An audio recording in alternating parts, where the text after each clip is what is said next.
Madam, pasensya na po pero hindi ka po pwedeng pumasok. Bilin po sa amin yun ng may-ari ng kumpanya. Wika ng gwardya at napaangat naman ang kanyang kilay si Veronica. I am his wife. So bakit bawal akong pumasok? Galit na tanong ni Veronica sa gwardya at nakita nito si Lian sa loob ng kumpanya at tila naka-executive attire ito na tila ba isa siyang sekretarya. Siya ang chairwoman nitong kumpanya. Bakit hindi mo siya inaalaw na makapasok?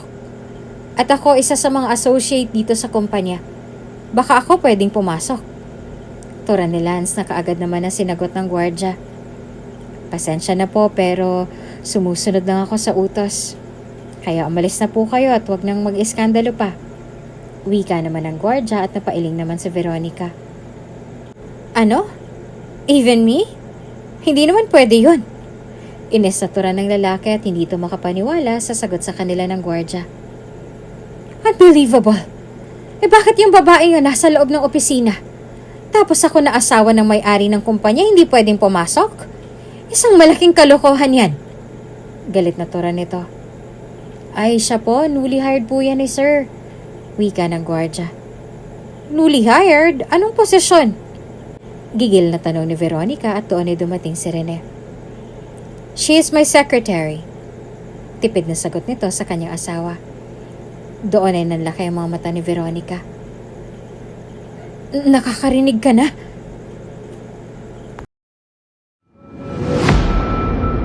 Kung bago ka pa lang sa channel na ito, Ate Jane TV, huwag kalimutang pindutin ang notification bell and subscribe button.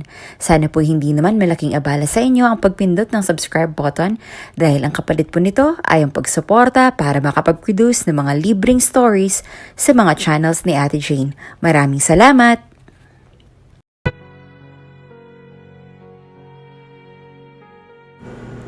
Hay nako, Rene naman, huwag kang magwala ang aga-aga sinisira mo ang araw ko. Wika ni Veronica sa kanyang asawa at sumenyas ito na huwag magwawala upang maunawaan ni Rene. Lumapit naman ang katulong kay Veronica at doon na inayos ito ang mga sira-sirang gamit dahil sa pagwawala ng kanilang amo.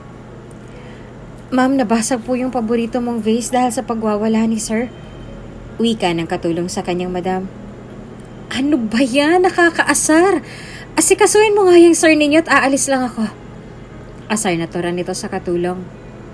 Nananatiling walang kibo si Rene dahil hindi naman ito naririnig ang asawa. Honey, saan ka pupunta? Uutal-utal na tanong ni Rene sa kanyang asawa. Agad na sumenya si Veronica sa kanyang asawa. Pupunta lang ako sa kumpanya dahil may meeting ako na pupuntahan. Senyas ni Veronica at napatango naman si Rene. Sige, mag-ingat ka. Wika nito at humalik sa kanyang asawang si Veronica. Matapos na magpaalam ay umalis na si Veronica. Si Rene ay naaksidente noon at ang naapektuhan sa kanya ay pandinig kung kaya't nabingi ito. Simula nung araw na yun ay tila ba nagbago ng pakikitungo sa kanya ng asawang si Veronica. Nagbago din ang pag-uugali ng Ginoo buhat nang mangyari sa kanya ang bagay na iyon. Naging mainitin ang ulo nito at palagi na lamang nagwawala kung kaya't ni isa sa kanyang mga naging katulong ay walang tumagal na siyang lalong ikinainis ng asawa nitong si Veronica. Samantalang sa kabilang banda naman, si Lian ay isang dalagang kapuspalat. Hindi ito binayayaan ng magandang buhay. Nanay, bakit ganun po si tatay? Panay na lang inom. Tanong ng kapatid ni Lian sa kanilang ina. Hayaan niyo na ang tatay niyo. Ang mahalaga, hindi niya nakakalimutan ang obligasyon niya sa inyo. Kahit na isang kahig isang tuka ang buhay natin at hindi nakapag-aral kayong dalawa, ang mahalaga ay buhay tayo at sama-sama. Tura ng ina ni Lian. Napailing na lamang ang dalaga sa maling paniniwala ng kanyang ina. May pangarap sa buhay si Lian, ngunit dahil sa pagiging mahirap at kapuspalad ay hindi na nakapag-aral pa ang dalaga, maging ang kanyang kapatid. Ang mga magulang ni Lian ay kapwa may kanya-kanyang bisyo at ayos ng mga ito na makakain kahit isang beses lamang sa isang araw. Mama, kailan ka ba hihinto sa pagsusugal mo? Kung si Papa panay ang inom, ikaw naman palaging nagsusugal. Ano na lang pong buhay na maibibigay niyo sa amin kung palagi kayong ganyan? Tura ni Lian sa kanyang ina. Abay, bastos kang bata ka. Nakikita mo naman 'di ba na may ginagawa ko tapos nagdadrama ka dyan? Ang mahalaga, hindi kayo ginugutom. Umalis ka nga sa harapan ko at baka hindi kita matansya. Mamalasin pa ako nang dahil sa'yo. Galit na wika ng ina ni Lian sa kanya at akma pa itong sasampalin. Mama, hayaan mo po si ate, may punto din naman po siya. Pagtatanggol naman ni Lori ang bunsong kapatid ni Lian. Ay nako, magsama kayong magkapatid, mga malas. Galit na tura ng kanilang ina at tinulak ang dalawa niyang anak. Napailing na lang si Lian sa inasta ng kanyang ina. Nasanay na lamang ang magkapatid sa ganong buhay.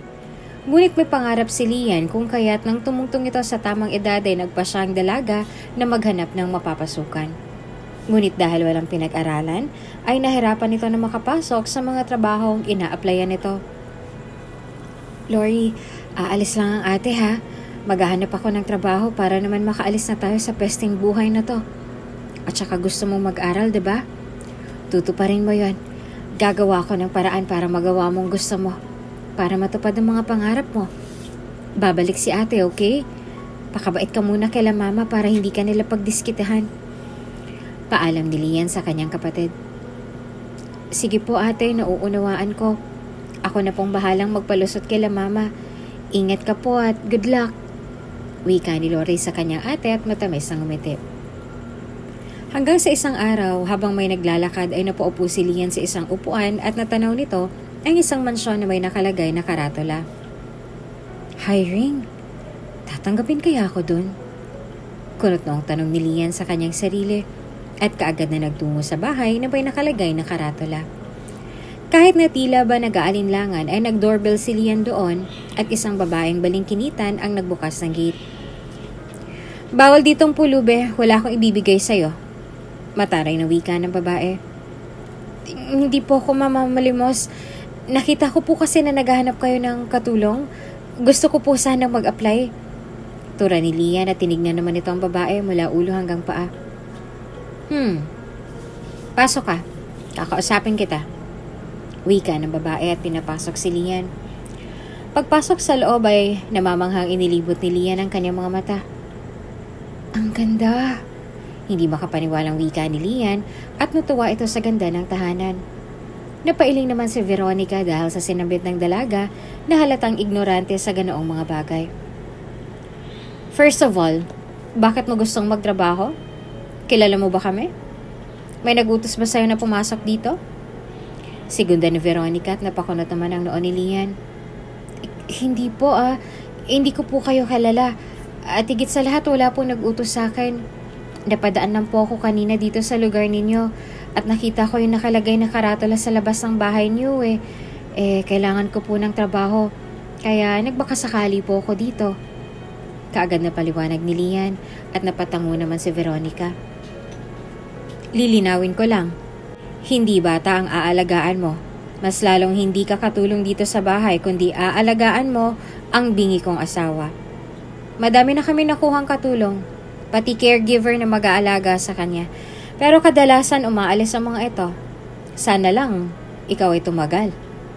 Wika ng babae at ipinaliwanag nito ang kalagayan ng kanyang asawa. Ayos lang po sa akin yon. Basta po may trabaho ako. Kailangan ko po kasi ng trabaho. Kaya kahit gaano po yung kahirap, ayos lang. Wika ni Lian at matamis pa ng umiti. Kung ganun, tanggap ka na. Stay in ka dito sa bahay. Pwede kang umuwi tuwing Sabado at Linggo, depende sa'yo. Pero pakiusap ko lang, know your place. Ayoko ng pabibo at mas lalong ayoko ng pakialamera. Nagkakaintindihan ba tayo? Tura ni Veronica. Opo, kuha ko po. Nga po pala, tanggap na po ako? Paninigurado lang na tanong ni Lian. Oo, tanggap ka na. Pwede ka na magsimula bukas. At pwede din ngayon, depende sa'yo. Anyway, madalas akong umaalis kaya ikaw at ang ibang katulong bahala dito sa bahay. But, ikaw ang pagtutuunan mo yung asawa ko. Yan lang naman. You may go now. Paglilinaw ni Veronica na naintindihan naman ng dalaga. Matapos na makapag-usap ay masayang umuwi si Lian, ngunit pagdating sa kanilang bahay ay wala na doon ang kanyang mga magulang at kanyang nag-iisang kapatid. Aling Nene, nasan po sila mama at papa? Saan po nila dinalang kapatid ko? Nag-aalalang tanong ni Lian sa kanilang kapitbahay. Ang papa mo kasi napaaway, dinala sa ospital, baka nandun ang mama at kapatid mo. Sagot nito sa kanya. Napahilamos naman sa kanyang mukha si Lian at napadabog na lang dahil sa inis. Dahil wala naman nakakaalam kung saan dinala ang kanyang ama, ay naghintay si Lian sa pag-uwi ng kanyang ina at kapatid. Ate! Bungad na sigaw ni Lori sa kanyang ina. Kaagad naman naniyakap ni Lian ang kanyang kapatid. Nag-alala ako sa'yo. Wika nito sa kapatid at mahigpit itong niyakap. Ate, wala na po si Papa. Umiiyak na turan ng kapatid at doon ay napahagulhol ang kanilang ina. Nagulat naman si Lian sa kanyang nalaman. Bakit? Ano bang nangyari? Nauutal na tanong nito sa kapatid. Kahit na may galit si Lian sa kanilang ama, kahit kailan na hindi niya hiniling na mawala na ito. Nakipag-away si Papa dahil sa akin, ate. Mahal tayo ni Papa kahit na ganun siya. Umiiyak na wika ni Lori at naguguluhan naman si Lian. Mama, iiyak ka na lang po ba dyan? Gulong-gulo na ako. Ano po bang tunay na nangyari? Baka gusto mo pong magkwento. Tura ni Lian sa kanyang ina. Napaaway ang kapatid mo. Kinanti siya ng ipsang bata. Pinagtanggol siya ng papa niyo. Akala namin ay ayos na dahil humingi ng dispensa ang ama ng nakaaway ni Lori. Pero nung nagiinuman sila, papa mo bigla na lang inundayan ng saksak at hindi na nakapanlaban ng papa mo. Umiiyak na paliwanag nito at hindi na napigilan pa ni Lian ang kanyang mga luhang naguunahan na rumagasa sa kanyang mga mata. Nasaan po yung tao sumaksa kay Papa? Dapat lang na magbayad siya. Napakababaw ng dahilan niya. Bakit kailangan niyang patayin yung tao? Walang hiya siya.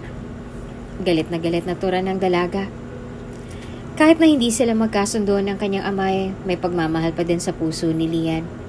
Galit man siya sa kanyang ama para kay Lian na hindi pa din makatarungan ang ginawa sa kanyang tatay. Nakakulong na ata yung sumaksa kay Papa. Pero hindi pa din yun sapat. Buhay ang kinuha niya. Hindi makatarungan na ganun-ganun lang yun. Sila na ngang may kasalanan, sila pang matapang. Naghinagpis na wika ni Lori at niyakap ito ng kanyang ate. Bunso, kalma lang ha. Si ate nang bahala dyan, okay? Ikaw ma, anong plano mo? Tura ni Lian at binalingan ng kanyang ina. Paano na tayo niyan? Tanong nito at doon ay napahilamos na lamang ang dalaga. Nais sana ni Lian na iwan ng mga ito nang sa ganon ay magbago. Ngunit dahil sa nangyari ay nakonsensya ang dalaga at hindi niya kayang iwanan ang kanyang ina na ganoon ang kalagayan. Ma, natanggap ako sa isang mansyon bilang katulong. Stay in po ako doon. Sabado't linggo lang po ako uuwi. Kaya sana bantayan mo po si Lori. Gusto ko din po na bumalik na siya sa kanyang pag-aaral. At sana ihinto mo na po yung pagsusugal. Maging aral na po sana sa'yo ang nangyari kay Papa. Wika ni Lian sa kanyang ina. Natahimik naman ang kanilang ina at lumuhod ito sa kanyang anak. Pasensya ka na anak kung ikaw ang tumayo bilang magulang sa iyong kapatid. Tama ka. Ito na nga siguro ang karma namin ng Papa mo dahil hindi kami naging mabuting mga magulang sa inyong magkakapatid. Patawarin mo ako anak. Pangako. Simula ngayon aayusin ko ng buhay ko. Babawi ako sa inyo. Paghingi ng ina ni Lian ng tawad sa kanilang magkapatid. Noong araw na yon ay nagluksa ang pamilya sa pagkawala ng haligi ng kanilang tahanan. Sobrang nasaktan si Lian at Lori, ngunit iyon din ang naging tulay para magbago ang kanilang ina. Kahit na nakaburol pa ang kanyang ama, ay walang naging choice ang dalaga at kinailangan ni Lian na magtungo sa bahay nila Veronica upang makapag-umpisa ng kanyang trabaho. Ate, mag-iingat ka doon ha. Huwag mong pababayaan ang sarili mo. At saka kapag inano ka ng mga tao doon, ng mga boss mo, sabihan mo kami kaagad, ire-report namin sila. At saka huwag mong hahayaan na kantiin ka nila. Aba, huwag ka po papatalo. Tura ni Lori sa kanyang ate. Napayakap naman siya sa kanyang kapatid. Salamat. Kayo din mag-iingat dito ha. Sisikapin ko na makapunta sa libing ni Papa para naman makita ko siya sa huling sandali. Wika ni Lian. Anak, Pwede ba na mayakap kita? Kahit ngayon lang. Wika ng ina ni Lian at doon ay nagyakapan ang magnanay. Dito na po ako, ma. Mag-iingat kayo. Ma, sana tuparin mo yung pinangako mo sa akin. Wika ni Lian at doon ay sumakay na sa isang dilaw na tricycle ang dalaga. Saglit lang naman ang binahe ni Lian dahil kabilang barangay lang naman ang address ng bahay ng kanyang magiging amo. Makalipas ang ilang sandali, nakarating na nga ang dalaga sa tahanan ng kanyang magiging boss. Kaagad na nag-doorbell si Lian at pinagbuksan naman ito ng ibang katulong. Sino yung dumating? Tanong ni Veronica. Ako po, madam. Dala ko na po ang ilang gamit ko. Di ba po mag-uumpisa po ako ngayon? Tura ni Lian sa babae. Yeah, good. Kim, pakisamahan siya sa maid's room para mailagay niya ng mga gamit niya at nang makapagsimula na siya ngayong araw. Tura ni Veronica at tumango naman ang katulong. Kaagad nitong sinamahan ng dalagang si Lian sa magiging silid nito. Dito ang magiging kwarto mo. Kasama kita dito.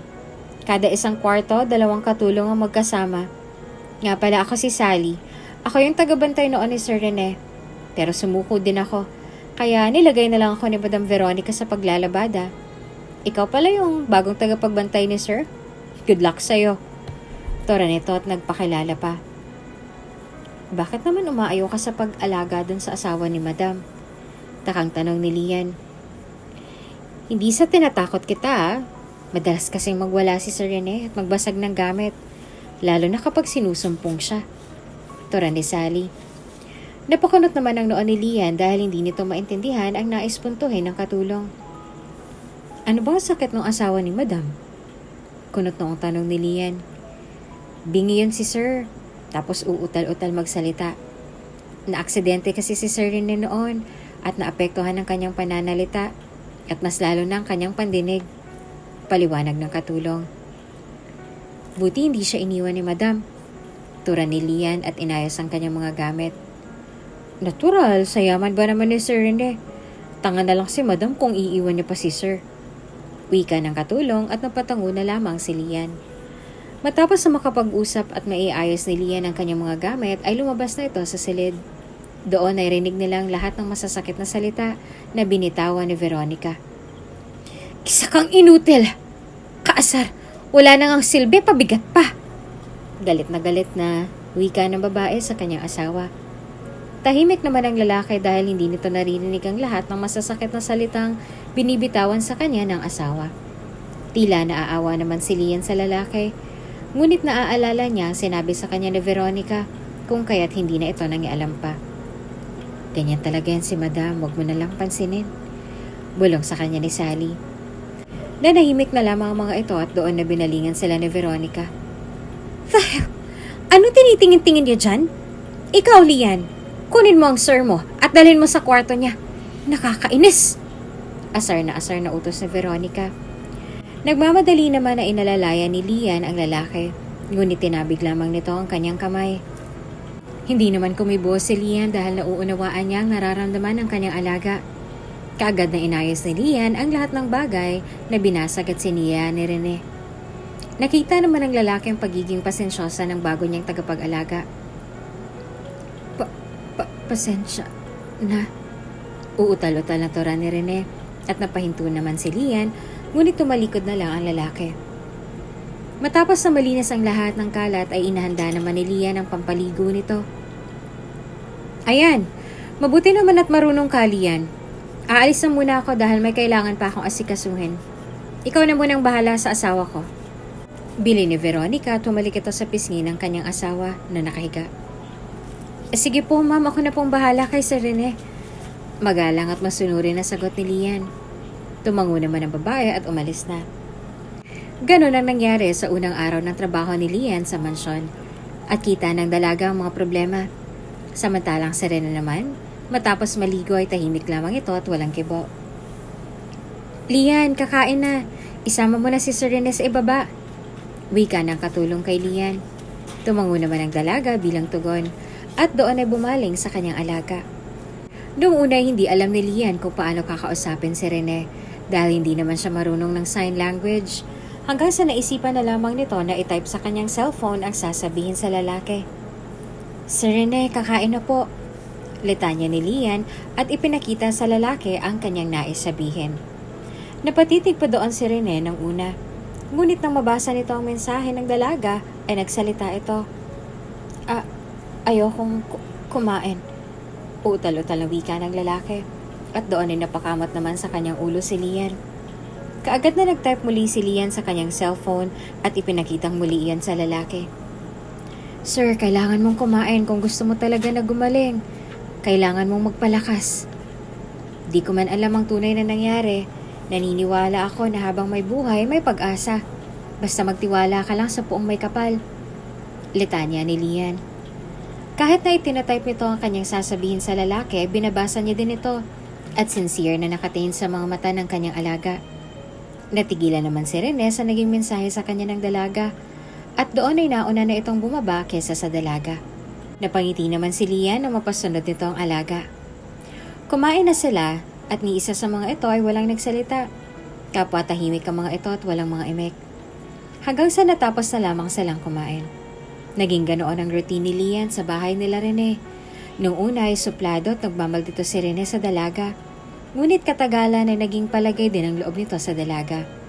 Unti-unti nang napapalapit sa isa't isang dalawa. At doon naisipan ni Lian na tulungan ang kanyang alaga na muling makapagsalita ng diretsyo. Lian! Sigaw na tawag ni Veronica sa dalaga. Nagkukumahog na lumapit si Lian sa kanyang boss at magalang itong sumagot. Bakit po madam, may iuutos ka po ba? Tanong ni Lian sa amo. Nothing. May ayusin lang ako sa office. Ikaw na munang bahala sa asawa ko. Make sure na nakakain siya sa oras, okay? Bili ni Veronica sa dalaga na siyang tinanguan naman ni Lian. Okay po madam, noted po. Wika ng dalaga. Alis ka na naman? Utal na tanong ni Rene sa asawa. Napairap naman si Veronica sa naging tanong sa kanya ni Rene. Honey, you don't need to worry about me. At the end of the day, sa'yo naman ako uuwi. At saka sa office lang naman ako, I need to fix something there. Tura ng babae, habang nagsasign language sa kanyang asawa. Matapos ang pangyayaring yon ay naiwan na lamang si Lian sa bahay at tulad ng dati, ganun pa din ang ginawa ng dalaga. Sir Rene, tuturuan po kitang magsalita ng maayos. Sulat ni Lian sa kanyang cellphone. Napatingin naman sa kanyang lalaki na tila ba nagtataka. Bakit? Bait mo sa'kin? Uutal-utal na tanong ni Rene sa dalaga. Siyempre, dama ko po na isa kang mabuting tao. Sulat muli ng dalaga. Salamat. Tipid na wika ng lalaki at matamis na ngumiti sa dalaga. Sa timbala si Veronica ay tinuturuan ni Lian ang amo na magsalita sa pamamagitan ng pakikipag-usap sa cellphone.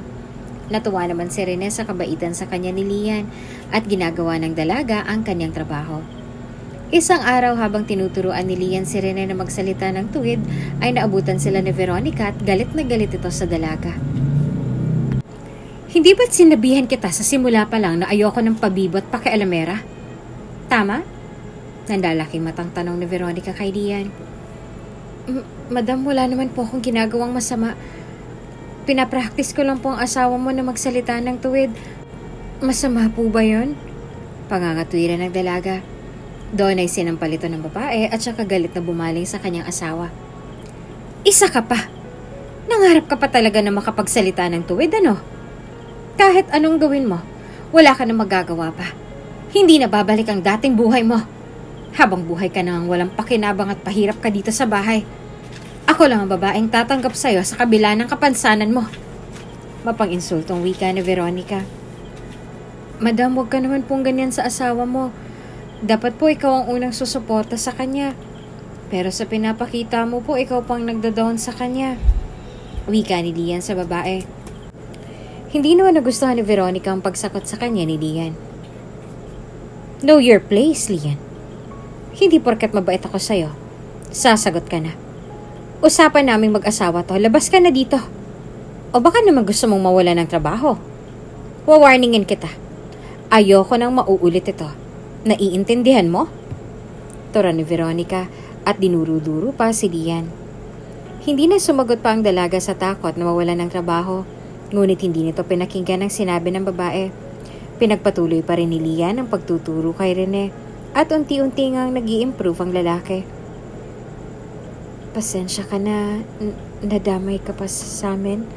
Tora ni Rene at ngumiti na lamang si Lian bilang tugon. Sa paglipas ng mga araw ay mas lalong napalapit ang dalawa sa isa't isa na napansin naman ni Veronica kung kaya't pinag-initan nito lalo ang dalagang si Lian. Lian, pakidala ito doon sa basement. Utos na Veronica sa dalaga. Bagamat nagtataka ay sinunod ni Lian ang utos sa kanya ng babae.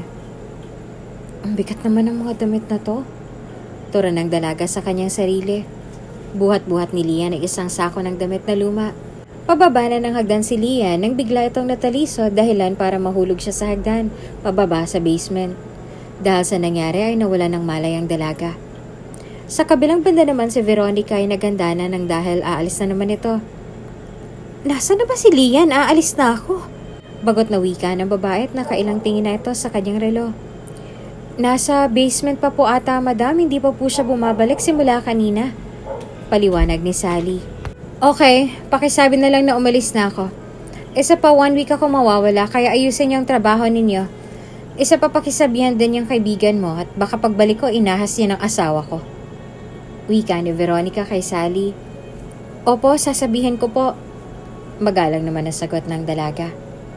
Kaagad naman na bumaling si Veronica sa asawa niyang walang kibo. Honey, aalis ako. 1 linggo ako mawawala dahil may business trip. Hindi ka naman pwedeng sumama. Don't worry, pagbalik ko babawi ako sa'yo. Wika ni Veronica sa asawa habang sinisenyas ang kanyang mga sinabi at saka humalik sa pisngi nito. Hindi naman sumagot si Rene at tumango na lamang ito sa kanyang asawa. Umalis ang babae matapos na magpaalam sa kanyang asawa. Doon naman ay lumapit si Rene sa katulong na si Sally. Nasaan si Lian? Tanong nito sa dalaga. Noong una ay lumayo pa si Sally dahil natakot ito, ngunit nakita nito na hindi naman siya sasaktan ng amo. Kaagad na kumuha ng papel ang dalaga at saka nito isinulat ang kanyang sasabihin. Nasa basement po, inutusan ni Madam.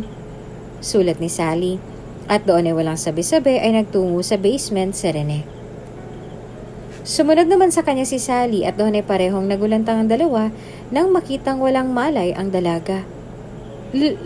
Lian? Wika ni Rene at binuhat ang dalaga. Naku, ano bang nangyayari?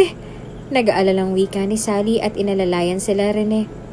Pagdating sa taas ay kaagad na nagpatawag ng doktor si Rene dahil sa labis na pag-aalala sa dalaga. Maayos naman ang kalagayan ng pasyente. Tura ng doktor at dahil bingi ay kinailangan ni Sally na isulat ang sinambit ng doktor. Malalim na napabuntong hininga si Rene dahil sa nangyari. Makalipas ang ilang oras ay nagising na din si Lian.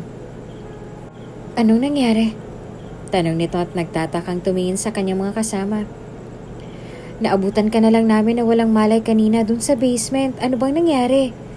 Letanya ni Sally at tinanong ang kaibigan kung ano nga bang tunay na nangyari. Ang huli ko lang na natatandaan na natalisod ako. Tapos ayun, nagblanko ng lahat. Sagot ni Lian at napatingin naman ito sa alaga niyang si Rene na walang kibo sa isang sulok. Ganun ba?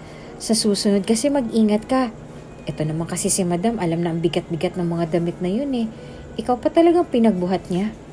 Akala mo may galit sa'yo eh. Tsaka nga pala umalis yun si Madam. 1 linggo daw siyang mawawala. Kaya bilin niya na ayusin daw natin ang trabaho. At saka sabi niya pa sa akin, pagsabihan daw kita. Baka daw ahasin mong asawa niya. Kaloko, diba? Naiiling na wika ni Sally at bahagyang natawa pa. Sige, salamat at sinabi mo sa akin. Hindi ko nga din alam kung bakit gano'n na lang ang turing ni Madam sa akin eh. Noong una hindi naman siya gano'n. Bigla na lang nagbagong pakikitungo niya sa akin nung makita niya na tinuturuan ko si Serena na magsalita ng diretsyo. Di ba nga dapat matuwa pa siya kasi nag-i-improve na ang asawa niya? Imbes na suportahan niya, minamaliit pa niya. Letanya ni Lian at napabuntong hininga na lamang. Sige Lian, dito na muna ako. Kaya mo naman ang sarili mo, diba? Kailangan ko na din na asikasuhin ang mga gawain ko. Alam mo na, madami pa namang sip-sip dito. Wika ni Sally at natawa naman si Lian. Sa bagay, sige baka marami ka pang gagawin. At saka kailangan ko na din asikasuhin si Sir Rene. Wika ni Lian at tumayo na ito.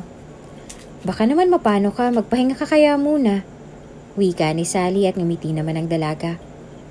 Ayos lang, kaya ko naman. At saka wala namang espesyal dito, no? Wika ni Lian at tumayo na sa kamang kanyang hinihigaan. Sige sigurado ka? Dito na muna ako.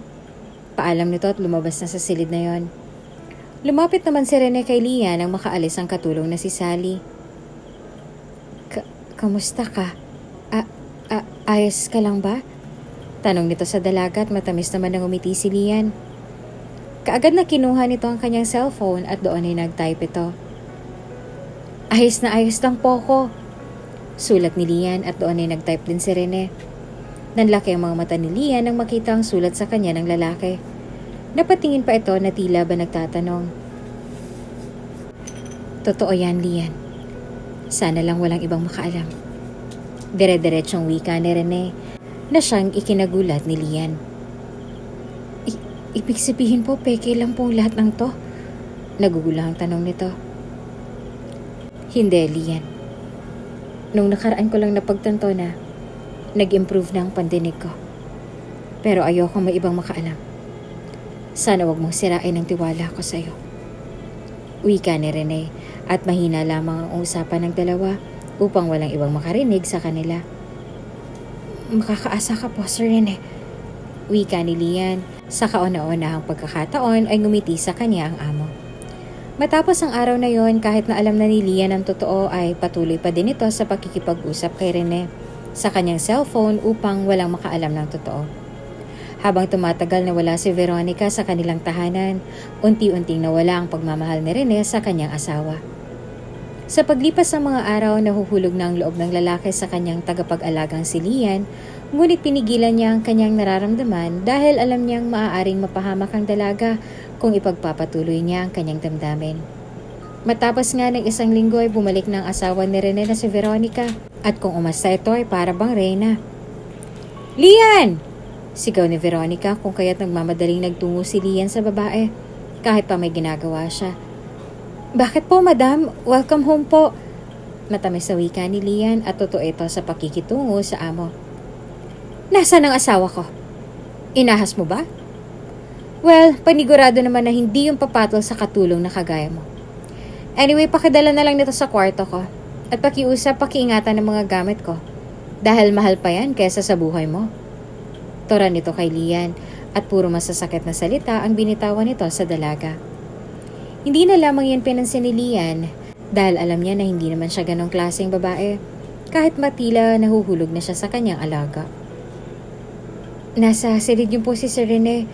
Doon ko po siya huling nakita kanina dahil nung nakaraan ka po niya tinatanong sa amin. Wika ni Lian at tumango naman ang babae. Kita, miss na ako ng asawa ko. Wika na Veronica at ngumisi pa sa harapan ng dalaga. Ngumiti na lamang si Lian kahit na tila ba naiinis siya sa pag-uugaling ipinapakita ng babae sa kanya.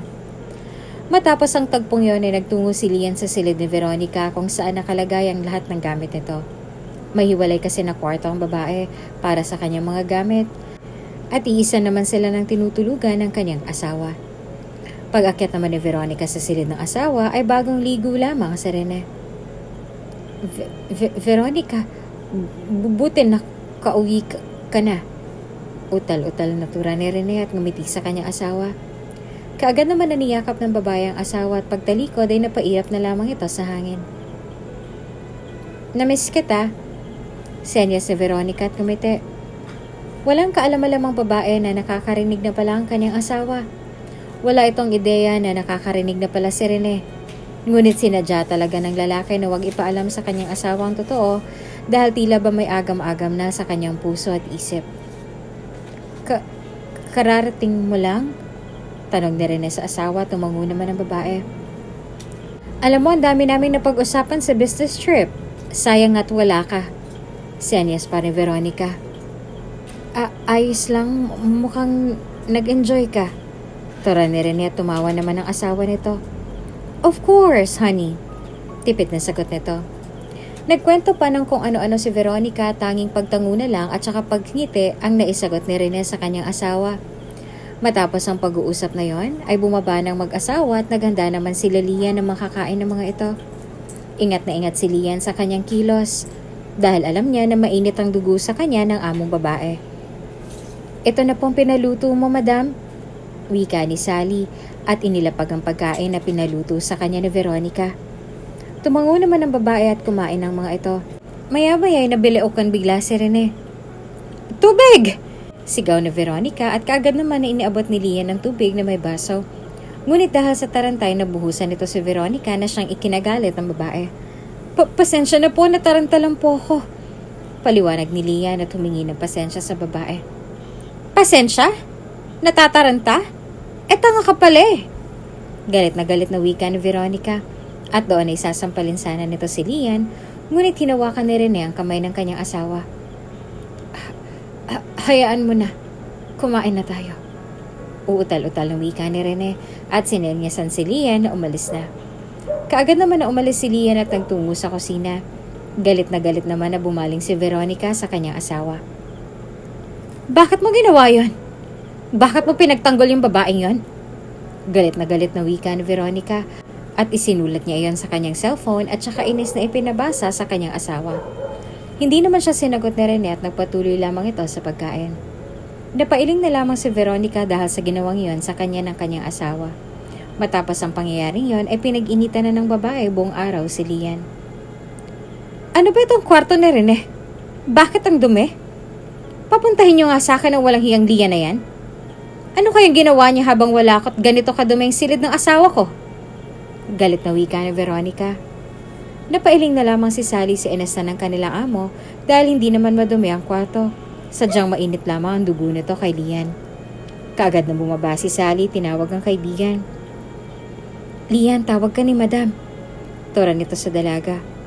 "Huh? Bakit daw?" Kunot ng tanong ni Lian kay Sally. "Linisin mo daw yung kwarto ni Sir Rene.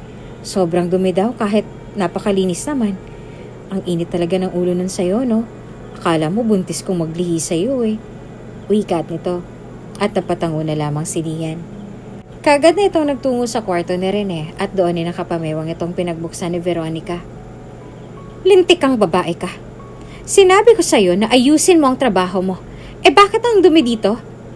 Galit na wika ng babae at hinablot ito ang mahabang buhok ni Lian at saka nito isinubsob ang dalaga sa sahig. "Madam, nasasaktan po ako. Pasensya na po kung madumi to para sa inyo. Lilinisan ko na lang po." Umiiyak na wika ng dalaga at doon ay dumating si Rene. Ano ba?" Awat ng lalaki sa kanyang asawa at agad naman na binitawan ni Veronica ang buhok ni Lian. Nilapitan naman ni Rene ang dalaga at doon ay tinulungan niya itong tumayo. "Pasensya na po, madam. Hindi na po mauulit. Lilinisin ko na lang po ito ulit." Umiiyak na tura ni Lian. Ito pang humingi ng pasensya sa babae kahit na ito pang nananakit sa kanya. "Get out of here! Naiinis ako sa pagmumukha mo!" Galit na sigaw ng babae kay Lian. Halos madaba-daba pa ang dalaga habang palabas ng kwartong yon. Napailing naman si Rene sa inastan ng kanyang asawa. Samantala, si Lian naman ay iyak ng iyak sa may hardin. "Lian, ayos ka lang ba?" Nag-aalalang tanong ni Sally sa kaibigan. "Ayos lang ako. Iiyak ko lang to." "Sally, bakit ganun si Madam sa akin? May mali ba akong nagawa?" Umiiyak na tura ni Lian sa dalaga. Niyakap naman ito ni Sally at saka hinimas ang likod ng dalaga upang gumaan ang pakiramdam nito. "Wala kang ginagawang masama.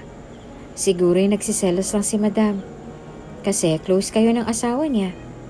Isa pa, sa dami ng naging tagapag-alaga ni si Rene, ikaw lang bukod tanging nagtagal sa kanya. Kaya siguro ganun siya sa'yo. Pero ganun pa man, huwag kang susuko. At saka huwag mong hahayaan na ganun-ganunin ka lang niya. Huwag kang papaapi." Wika ni Sally at patuloy lamang sa pag-iyak ang dalaga. Pagsapit ng gabi, natulog na si Rene at ang iba pang mga katulong. Samantalang si Veronica naman ay dahan-dahang bumaba sa kanilang kama at nagtungo sa silid ni Lian. "Sally, buksan niyo to!" Galit na wika ng babae at doon ay nakailang katok pa ito. Dahan-dahan namang binuksan ng pupungas-pungas na si Lian ng pinto ng kanilang kwarto. "Madam, bakit po?" Pipikit-pikit pa na tanong ng dalaga. Anong madam? Ngayong gabi, aalis ka na dito sa bahay ko dahil tanggal ka na. Wika ng babae at doon ay tila ba nagising ang diwa ni Lian. Po? Bakit po, may nagawa po ba akong mali? Tanong ni Lian sa babae. Mali? Oo, meron. Dahil ahas ka. Higad ka, ang kati-kati mong babae ka. Wika ni Veronica at doon ay natigilan naman si Lian. Madam, kung gusto mo po, lalayo po ako sa asawa mo. O kaya naman po ilagay mo po ako sa ibang trabaho. Please lang po, wag niyo po akong tatanggalin. Kailangan na kailangan ko po ng trabahong to. Nagmamakaawa ni Lian sa babae. No, aalis ka ngayon mismo. Gigil na wika ng babae at doon ay kinaladkad nito si Lian palabas ng kanilang bahay at inutusan naman ito si Sally na bitbitin ang gamit ng dalaga. Wala nang nagawa pa si Lian kung hindi umalis sa trabaho at umuwi sa kanilang tahanan. Mabuti na lamang ay may naipon si Lian kung kaya't nakasakay ito ng tricycle pa uwi sa kanila. Ate, gabing-gabi na. Takang tanong ni Lori at pinagbuksan ng kanyang ate. O anak, bakit gabing-gabi ka na kung umuwi? At saka bakit mo daladalang mga gamit mo, may nangyari ba? Tanong ng ina nito at doon na bumuhos ang mga luha sa mata ni Lian. Mama, Lori, wala na po akong trabaho. Pasensya na kung ganitong kalagayan ko na umuwi pero may ipon naman ako, huwag kayong mag-alala. Gagawa ko ng paraan para makahanap ulit ng trabaho. Umiyak na wika ni Lian sa kanyang ina at kapatid. Anak, ayos lang yon. May sideline naman ako sa paglalabandera kaya wala ka dapat alalahanin. Kaya natin to. Basta nagtutulungan. Tura ng ina nito at nagyakapan ng mga ito. Matapos na mag-usap ay kinuwento na ni Lian ang nangyari sa mansyon kung bakit siya napalayas. Walang hiya pa lang babaeng yun eh. Akala mo kung sino. Baka inggit lang yun sa beauty mo, ate. Tura ni Lori na ikinatawa naman ni Lian. Salamat sa inyo kasi nandyan po kayo para sa akin. Umiiyak na tura ni Lian. Pamilya po tayo, diba? Dapat lang na maging sandigan natin ang isa't isa sa kahit anong problema. Wika ni Lori at matamis na ngumiti sa kanyang ate. Matapos ang araw na yon ay nagpahinga na agad ang dalaga. Hindi pa din maalis sa kanyang isipan ang nangyari at maging ang alagang si Rene ay iniisip pa din niya. Samantalang sa kabilang banda, kinabukasan ay hinanap na Rene ang dalagang si Lian. Wala na dito ang babaeng yon. Nawawala ang mga pearl earrings ko. Tapos ilang alahas ko. At kagabi nakita ko sa mga gamit niya. Kaya hindi ko na napigilan pa ang aking sarili. Pinalayas ko na siya. Pagsisinungaling ni Veronica at nilakihan nito ng mata si Sally upang matakot. Gayunpaman kahit gano'n ang sinulat ni Veronica sa papel bilang paliwanag ay hindi naman naniwala si Rene dahil alam niya na isang mabuting tao si Lian. Hindi na lamang ito kumibo, ngunit ang totoo ay galit na galit ito. Nang dahil sa nangyari, sayang-saya si Veronica dahil para sa kanya naalis na ng salot sa kanilang tahanan. Doon na naisipan ng babae na sabihin sa kanyang asawa ang isang magandang balita. Kaagad na pinuntahan ni Veronica ang kanyang asawa sa kwarto nito. Dahil nakatalikod ay niyakap niya ito. Humarap naman si Rene at napatingin sa kanyang asawa na tila ba nagtataka sa biglang pagiging malambing nito sa kanya. Honey, may sasabihin ako sa'yo. Sulat ni Veronica sa isang papel at napakunot naman ang noon ni Rene. Ano yun? Utal na tanong nito. Doon ay binigay ni Veronica ang isang positive na pregnancy test. Buntis ako. Nakatingin na senyas ng babae. Nung una ay nagulat si Rene. Ngunit ang pagkagulat niyang yun ay napalitan ng saya. Noon pa man ay pangarap na nilang mag-asawa na magkaroon ng anak. Ngunit hindi pa din sila binihiyaan ng Diyos kung kaya't nang sabihin ni Veronica na buntis siya ay labis ang sayang nararamdaman ni Rene. Para bang bigla na lang nawala ang galit ng kanyang nararamdaman dahil sa pagpapalayas nito sa katulong na si Lian. Ama na, ako? Hindi makapaniwalang tanong ni Rene at tumango naman si Veronica. Natupad na sa wakas ang matagal na nating pangarap. Mangiyak-ngiyak na wika ni Veronica habang sinisenya sa mga bagay na yon sa kanyang asawa. May anak na ako. Wika nito at niyakap ang kanyang asawa. Naniwala naman si Rene sa kanyang asawa at doon ay bilalak na sana nito na sabihin ang totoo sa asawa. Ngunit kinagabihan habang natutulog ay nakagisna ni Rene si Veronica na may kausap sa cellphone. Oo, andito yung tatanga-tanga kong asawa. Nakalain mo, paniwalang paniwala siya na magkakaanak na kami. Hindi niya alam na niloloko ko lang siya. At ikaw ang tunay na ama. Yeah, nasa tabi ko siya. Hindi na ba niya ako marinig kasi nga bingito, di ba? Tapos utu-utu pa. Tura ng babae sa kanyang kausap. Sa mga oras na yon ay naluha na lamang si Rene dahil ang akala niya ay magiging masayang pamilya sila. Ngunit ito'y isang kasinungalingan lamang. Hindi naman alam ni Veronica na lahat ng kanyang sinasabi ay narinig lahat ng kanyang asawa.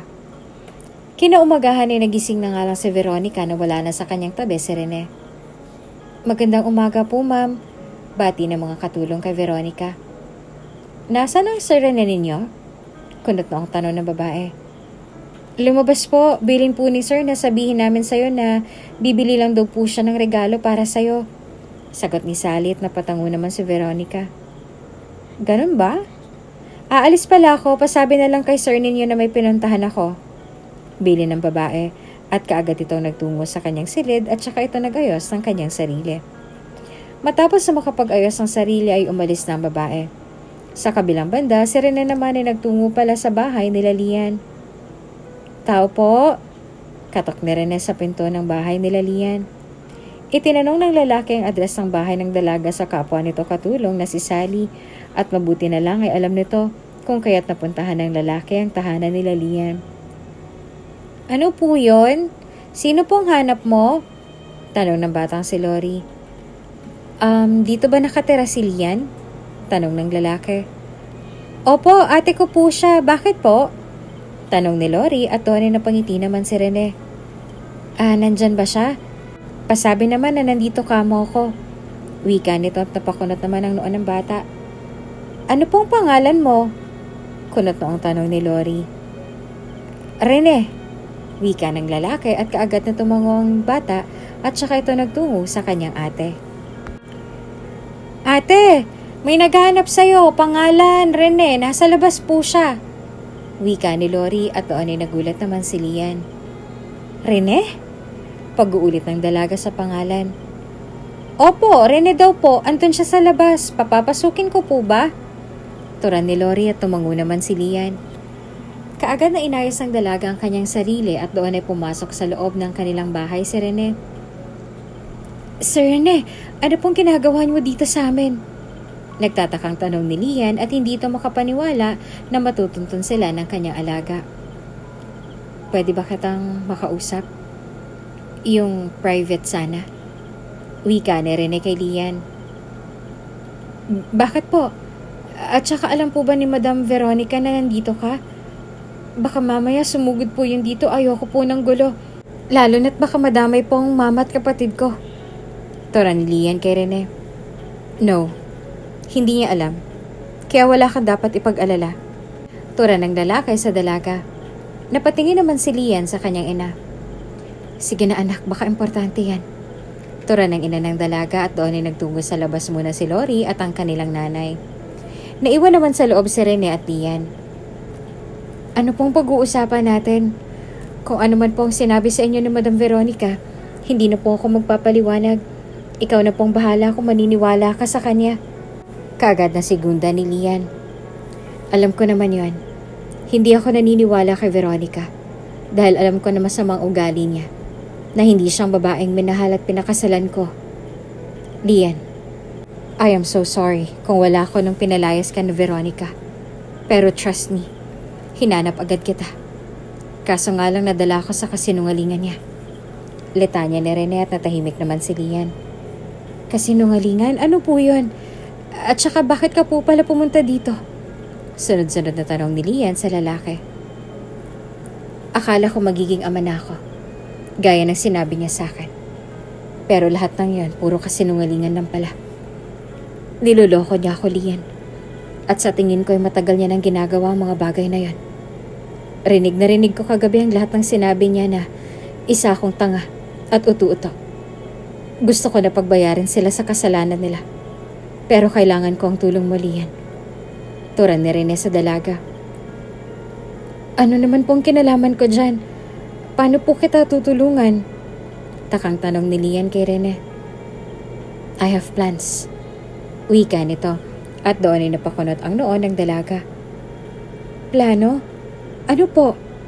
Nakakunot na ang tanong ni Lian. Puntahan mo si Veronica. Makiusap ka na ibalik ka sa trabaho. And then takutin mo siya na alam mo na may kalaguyo siya. Na meron siyang affair. At habang ginagawa mo yon, ire-record ko. Please, Lian. Alam ko na mabuti kang tao. And honestly, I trust you. Kaya sana'y matulungan mo ako sa problema kong to. I need an evidence para makasuhan ko ang asawa ko. At kung sino man ang kalaguyo niya. Wika ni Rene at doon ay napabuntong hininga naman si Lian. Nag-aalinlangan pa ito ngunit dahil sa awang nararamdaman para sa lalaki at dahil na din may nararamdaman siya para kay Rene ay ayaw naman niya na maloko ito habang buhay. Sige, tutulungan kita pero sana lang hindi madamay ang pamilya ko dito. Wika ni Lian at doon ay nagkasundo ang dalawa. Matapos ang araw na yon ay hinanda na ni Lian ang kanyang sarili upang isagawa ang kanilang plano ni Rene. Madam Veronica! Sigaw ni Lian mula sa labas ng gate at doon ay narinig naman ito ng kaibigan niyang si Sally. Oh Lian, anong ginagawa mo dito? Tanong ni Sally kay Lian. Si Madam Veronica nandyan ba? Kailangan ko siyang makausap. Wika ni Lian at doon ay lumabas si Veronica. Oh, bakit bumalik ka pa dito? Sige, papasukin mo siya. Balak atang umamin sa mga kasalanan sa sir ninyo. Nakangising wika ni Veronica at doon ay sakto naman dahil nasa sala si Rene. Kaagad na pinapasok ni Veronica ang dalaga at pagdating sa sala ay nagsinyasan sina Lian at Rene. Madam, nandito po ako para humingi ng tawad. Pasensya na po kung may nagawa akong mali. Pero please lang po, kailangan ko po ng trabahong to. Sana po ipayagan mo po ako na muling bumalik dito sa mansyon. At kahit na magpaalipin po ako sa inyo, ayos lang. Pagpapakumbaba pa ni Lian at lumuhod pa ito sa harapan ni Veronica. Hell no! Baka mamaya ikaw pang maging dahilan para masira ang plano ko. Wika ng babae at doon ay nadulas ito. Plano po? Iyon po ba yung plano mo na ipaako kay si Rene ang batang dinadala mo? O ang plano na pagnanakaw niyo po sa kumpanya at kayamanan ni Sir? Tura ni Lian at doon ay tumayo ito. Sa totoo lamang ay walang kaalam-alam patungkol doon si Lian noon. Ngunit nang madalas na umalis si Veronica at ginagabi ito sa pag-uwi, ay minsang nakita ni Lian ang isang lalaki na naghatid kay Veronica at nadinig niya ang usapan ng dalawa. Matapos banggitin ni Lian ang mga katagang yon ay nanlaki ang mga mata ng babae. What are you saying? Paano mo nalaman ang lahat ng yon? Kinakabahan na tanong ni Veronica. Nakita ko po minsan na hinatid kayo ng isang lalaki. At doon ko narinig ang lahat ng plano ninyo laban kay Sir Rene. Wika ni Lian. The hell? Sinabi mo na ba to sa asawa ko? Kinakabahan na tanong ni Veronica. Hindi nito magawang saktan si Lian at nananatili itong kalmado kahit na gustong-gusto niya ng saktan ng dalaga dahil nakaharap sa kanila si Rene. Ngunit ang hindi alam ni Veronica ay naririnig lahat ng kanyang asawa ang usapan nila Lian at higit pa doon ay nagre-record ito. Hindi ko po sinabi sa asawa mo. Pero baka gusto mo na sabihin ko sa kanya ora mismo kapag hindi mo ako binalik sa trabaho ko. Tila ba pananakot ni Lian? Kumagalpak naman ng tawa si Veronica. Gaya ng kanilang inaasahan ay hindi ito natinag sa pananakot. Ngunit iyon talaga ang kanilang plano. Come on, Lian. Hindi mo ako madadaan sa ganyan. Luma na yan.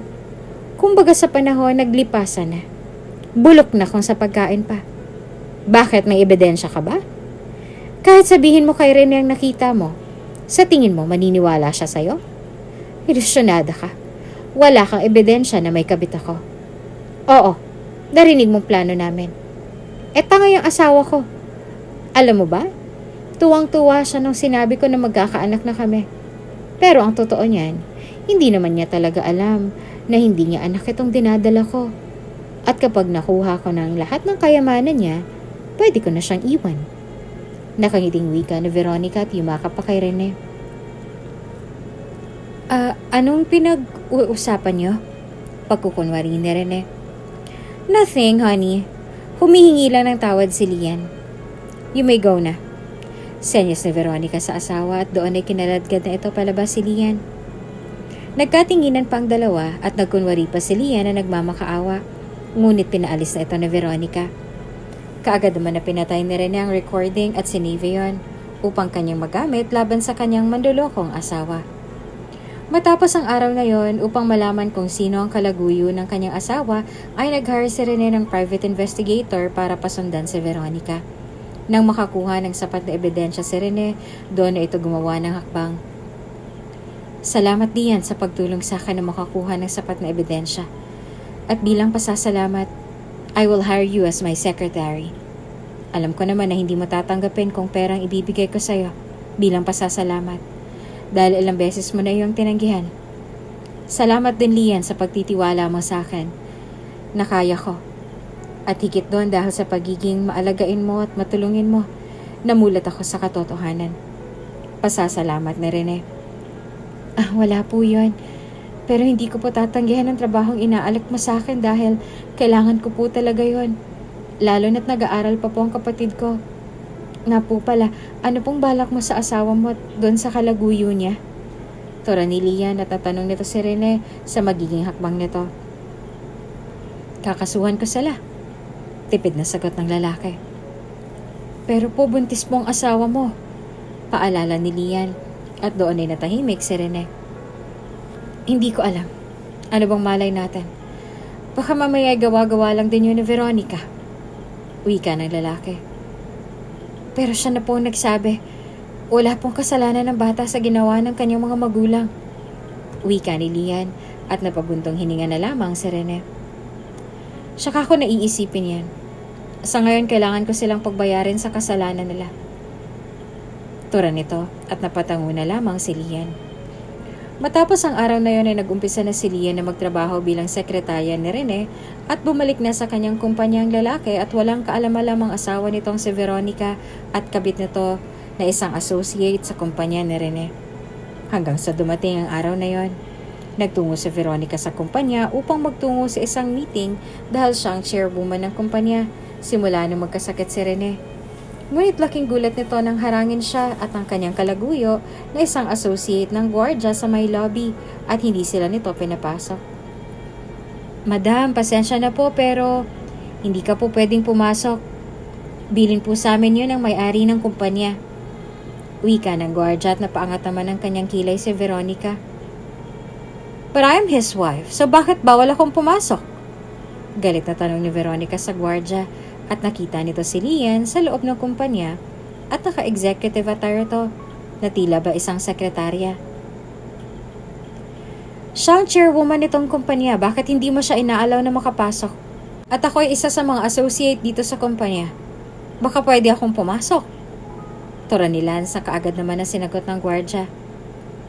Pasensya na po pero sumusunod lang po ako sa utos. Kaya umalis na po kayo at wag nang mag-iskandalo pa.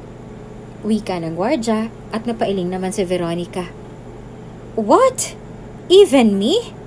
Hindi naman pwede yun. Inis na tura ng lalaki at hindi ito makapaniwala sa sagot sa kanila ng gwardya. Unbelievable! Bakit yung babae na yun nasa loob ng kumpanya? Tapos ako na asawa niya na may-ari ng kumpanya hindi pwedeng pumasok? Isang malaking kalokohan yan. Galit na tura nito. Newly hired po yan ni sir. Wika ng gwardya. Newly hired? Anong posisyon? Gigil na tanong ni Veronica at doon ay biglang dumating si Rene. She is my secretary. Tipid na sagot nito sa kanyang asawa. Doon ay nanlaki ang mga mata ni Veronica. Nakakarinig ka na? Hindi makapaniwalang tanong nito sa kanyang asawa. Kapwa nagkatitigan pa ito at ng kanyang kabit. Oo, Veronica. Nakakarinig na ako. At lahat ng panduloko mo sa akin ay rinig na rinig ko. Galit na wika ni Rene at doon ay dumating naman ang mga pulis.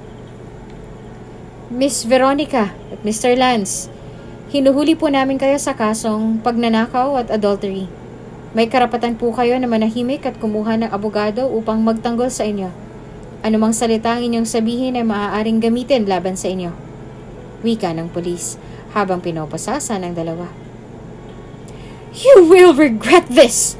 Galit na sigaw ni Veronica at doon ay bumalik na sa loob ang kanyang kumpanya si Rene. Dinampot na ng mga pulis ang dalawa at dinala sa kulungan. Samantalang si Rene naman ay inumpisahan ng pagsasaayos sa kanyang sariling kumpanya dahil matagal din siyang nawala. Sir, nakahanda na pong lahat para sa meeting na gaganapin. Wika ni Lian sa kanyang boss. Simula nung araw na pinaalis ni Veronica si Lian, ay kinuha naman ito ni Rene sa kanyang kumpanya bilang sekretarya. Dahil abala nga sa panlalaki si Veronica ng mga panahon na yon, ay hindi nito nalaman ng hakbang ng kanyang asawa at wala din itong kaide-ideya na nakakarinig na pala ang asawa niya. Sige, maraming salamat, Lian. Wika ni Rene at doon ay nagtungo na ito sa loob ng conference room upang simulan na nga ang meeting. Nandito na po ang CEO ng kumpanya, si Mr. Rene Chavez. Wika ni Lian at doon ay pumasok na si Rene. Nagulantang naman ang lahat ng pumasok si Rene sa loob ng conference room dahil walang nakakaalam na magaling na pala ang may-ari ng kumpanya dahil yon ang palaging sinasabi sa kanila ni Veronica. Magaling ka na, Rene? Bakit hindi man lang namin nalaman? Wala man lang sinabi si Veronica sa amin. At ang alam ng lahat ay malubha ng iyong sakit dahil pinipilit kami ng iyong asawa na makipagkasundo sa kanya. Wika ng isa sa mga shareholder sa kumpanya ni Rene. Napailing naman si Rene dahil sa kanyang narinig. Hindi na ako magtataka kung napaniwala kayo ng aking asawa. Dahil kahit ako ay napaikot niya sa mahabang panahon. Oo, tama naman ang sinabi niya sa inyo na lumalala na ang sakit ko. Pero iyon ang alam niya. Hindi niya alam na bumabalik na ang aking pandinig. At ngayon na naririto na ako, gusto kong isaayos ang lahat ng bulok niyang pamamalakad. At kung tatanungin niyo naman kung nasa na si Veronica, nasa kulungan na siya kasama ng kanyang kalaguyo na si Lance. Nalaman ko na matagal na nila ako niloloko at pinagnanakawan. Kaya ngayon itatama ko ang lahat. Mahabang salitain ni Rene at doon ay nag-umpisang bulong-bulungan ang mga ito. Nung araw na yon ay sinampahan ni Rene ang kanyang asawa at ang kabit nitong si Lance ang adultery at pagnanakaw. Isinaayos din ni Rene ang pamamalakad sa kanyang kumpanya na nag-iba simula nang si Veronica na ang nag-handle. Kumain ka po kaya muna, Sir Rene. Anong oras na po o hindi ka pa po nanananghalian? Tura ni Lian sa kanyang amo na si Rene. I need to finish this. Ang daming perang nanakaw sa akin ni Veronica. At hindi ko alam kung saan niya dinalang mga yan. Siguro kung hindi ko pa nalaman ng totoo, malamang lugi na ang kumpanya ko. Wika ni Rene at naupo naman si Lian sa kaharap na upuan. Pwede mo naman pong ituloy yan mamaya. Sa tingin mo po kapag nagkasakit ka, maaayos mo po ba yan? Bumili po ako na makakain natin. Sasabayan na po kita para naman po ganahan kang kumain. Wika ni Lian. Mamaya na ako. Mauna ka na. Pagtanggi ni Rene at tutok ang atensyon nito sa kaharap na laptop. Hindi ako kakain hanggat hindi ka kumakain. Wika ni Lian at kasabay noon ang pagkalam ng kanyang sikmura. Doon na nakuha ng dalaga ang atensyon ng kanyang boss. Sige na nga, sasabay na ako. Wika ni Rene at doon ay kaagad na inayos ni Lian ang kanyang pagkain. Sabay nga na kumain ng dalawa, tahimik lamang ang mga ito. Bakit po kailangan na humantong sa gano'n ang lahat? Hindi mo po ba mahal si Madam Veronica? Biglang tanong ni Lian at naagaw nito ang atensyon ni Rene. Mahal na mahal ko si Veronica noon, Lian. Pero kasi simula nang maaksidente ako, nagbago na siya. Palagi siyang abala at umaalis. Kaya yun ang dahilan kung bakit naging mainitin ang ulo ko. Palagi pa siyang nakasimangot. At kahit na hindi ko noon naririnig ang lahat ng kanyang sinasabi, alam ko, behind my back, minamaliit niya ako. Kasi ramdam ko. At dahil doon na walang pagmamahal ko sa kanya. Paliwanag ni Rene. Pero bakit kailangan nakasuhan mo siya? Di ba po buntis si Madam Veronica? Bakit hindi na lang kayo maghiwalay at patawarin niyo siya? Matamlay na tura ni Lian. Malalim na napabuntong hininga si Rene dahil sa sinabi ng dalaga. Sa tingin mo ba mali ang ginawa ko? Pero kung hindi ko gagawin ang bagay na yon, paano siya matututo? Paano niya malalaman na nagkamali siya? Ni hindi nga siya humingi ng tawad eh. Siya pang galit at nagbabanta. Kaya paano ko siya patatawarin kung siya mismo hindi nagsasorry? Isa pa, kung lahat naman pala ay nadadaan sa sorry, para saan pang batas at kulungan? Dire-diretsong tura ni Rene at naunawaan naman ni Lian ang nais iparating at ipaliwanag ng lalaki. Sa bagay, tama ka naman po. Sige, kumain na lang po tayo. Wika ng dalaga at nagpatuloy pa sa kanyang pagkain. Ilang sandali pa ay natapos din ang dalawa at doon ay napansin ni Rene na may kanin sa gilid ng labi ni Lian. May kanin ka sa gilid ng bibig mo? Turan ni Rene. Saan? Takang tanong ng dalaga at doon ay kinapa nito, ngunit hindi pa din ito natanggal. Ako na. Wika ni Rene at doon ay tinanggal nito ang kanin sa gilid ng labi ni Lian. Doon ay nagkatitigan ang dalawa.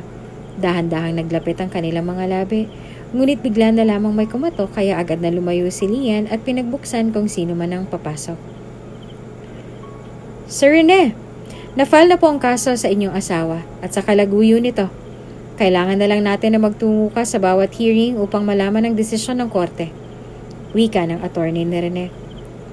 Mabuti naman kung ganon. Attorney, tanong ko lang po. Ano pong gagawin sa sanggol na nasa sinapupunan ni Veronica kung sakaling mga nakita sa loob ng kulungan? Tanong ng lalaki sa kanyang attorney. Depende po yun sa magulang ng sanggol. Kadalasan ibinibigay ang bata sa mga kamag-anak. At yung iba naman na walang talagang kamag-anak ay dinadala sa bahay ampunan. Lalo na kung ang sentensya ng magulang ay habang buhay na pagkakakulong. Nasa parents na po ng sanggol ang desisyon. Bakit mo naman na itanong? Tura ng attorney at doon ay nagkatinginan ang dalawa. Wala naman attorney, na itanong ko lang po. Sagot ni Rene. Okay, pero ang batang nasa sinapupunan ni Veronica ay magagamit natin na matibay na ebidensya na nagloloko talaga siya. At pwedeng mapabura ng iyong annulment na isinumite sa korte. Paliwanag ng attorney at doon ay napatango na lamang si Rene. Matapos ang pag-uusap na yun ng lalaki at ng kanyang abogado ay tinapos na Rene ang lahat ng kanyang dapat asikasuhin. Doon ay inabot na sila ng madaling araw. Nakita ng lalaki ang dalagang si Lian na nakatulog na sa pwesto nito kung kaya't hinubad ni Rene ang kanyang suit at inilagay sa balikat ng dalaga. Tinapos na ng lalaki ang kanyang ginagawa at doon ay nagising naman si Lian. Madaling araw na pala. Pupungay-pungay na tura ni Lian. Pasensya ka na at pati ikaw ay inabot na ng ganitong oras. Ihahatid na lang kita sa inyo. Wika ni Rene at doon ay inayos na nito ang kanyang mga gamit. Nang matapos ay lumabas na ang dalawa at doon lamang napagtanto ni Lian na suot niya ang suit ng kanyang boss. Sir, sa'yo po to, diba? Wika ni Lian. Oo, pero suot mo muna, malamig dito sa labas. Baka sipunin ka pat ubuhin. Wika ni Rene at pinagbuksan nito ang pinto ng sasakyan si Lian. Salamat po.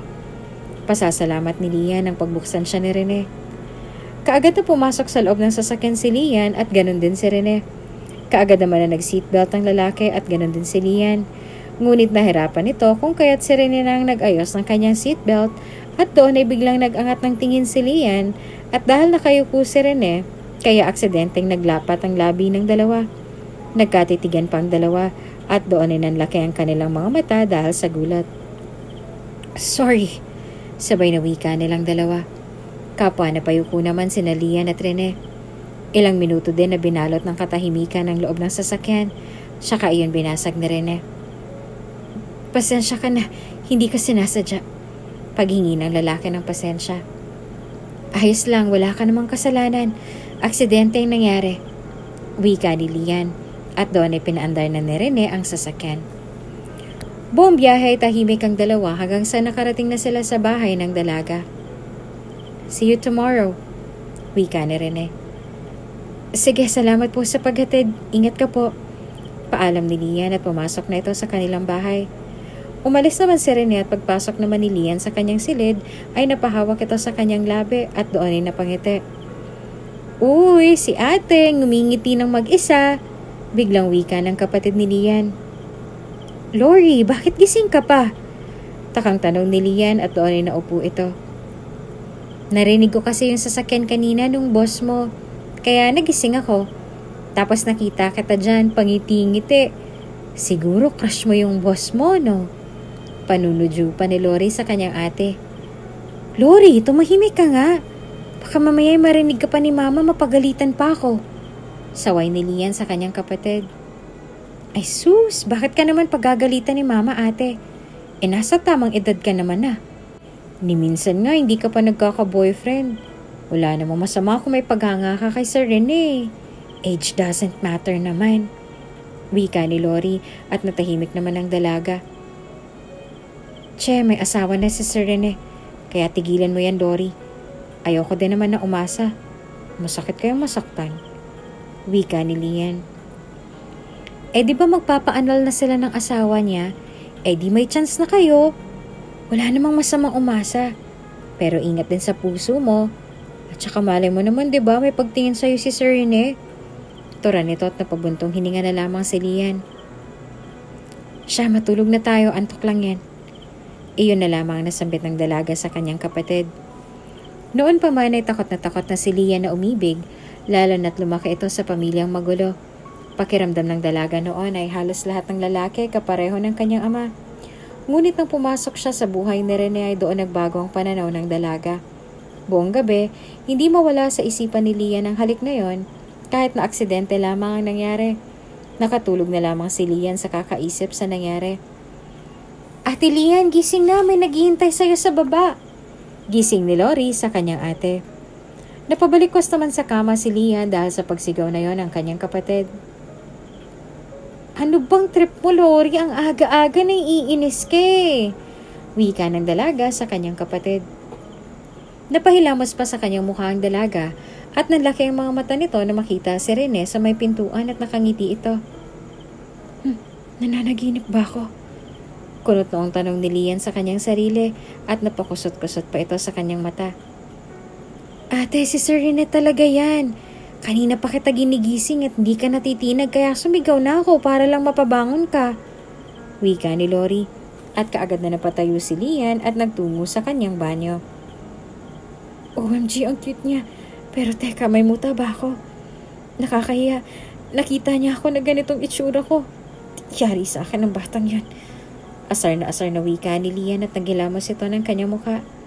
Kahit na hindi pa man nag-agahan ay naligo na ang dalaga dahil tinanghali na ito ng gising. Matapos sa mag-ayos ng sarili ay bumaba na rin si Lian. Uy, si ate, ang ganda oh. Diba Kuya Rene? Nakangiting tura ni Lori at kuya pa ang tawag nito sa boss ng kanyang ate. Sir Rene, diba po marami ka pang gagawin sa opisina? Sana hindi ka na po nag-abalang sunduin ako, papasok naman po ako. Sadyang tinanghali lang.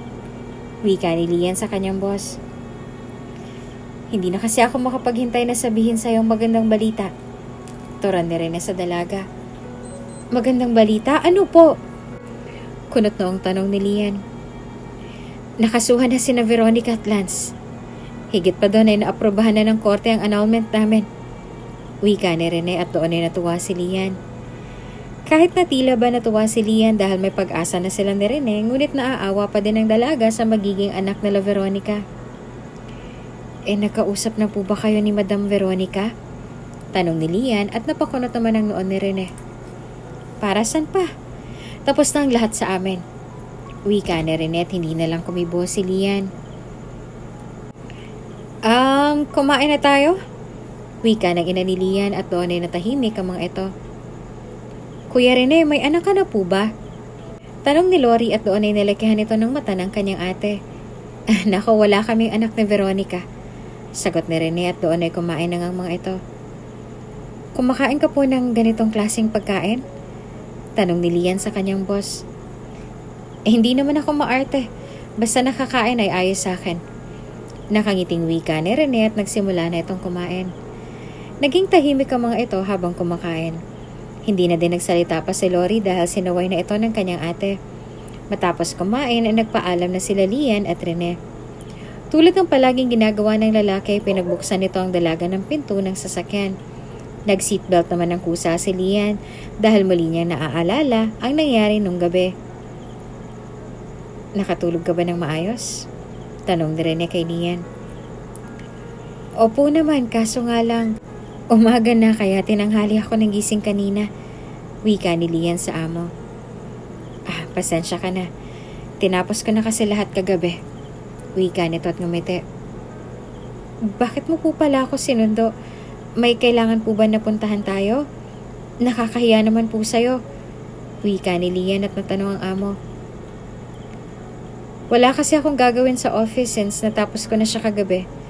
Gusto ko sanang mag-celebrate sa pagkapanalo ko sa kaso. May gusto ka bang puntahan? Tanong ni Rene sa dalaga. Kahit saan po, kung saan ka masaya. Nakangiting wika ni Lian. Sa'yo ako masaya eh. Biglang wika ni Rene at doon ay namulang pisngi ng dalaga. Sir naman, napaka mapagbiro mo po. Wika ni Lian at bahagya pa itong tumawa. Hindi naman biro yon. By the way, may iba ako. May boyfriend ka na ba? Tanong nito sa dalaga. Opo, wala po akong nobyo. Single po ako at no boyfriend since birth po. Wika ni Lian at napatango naman si Rene. Well, kung manligaw ba ako sa'yo, papayagan mo ba ako? Diretsang tanong nito kay Lian. Nanlaki ang mga mata ng dalaga at hindi ito makapaniwala sa mga tanong na binibitawan sa kanya ng boss niya. Nagbibiro ka lang po, tama? Kunot na ang tanong ni Lian kay Rene.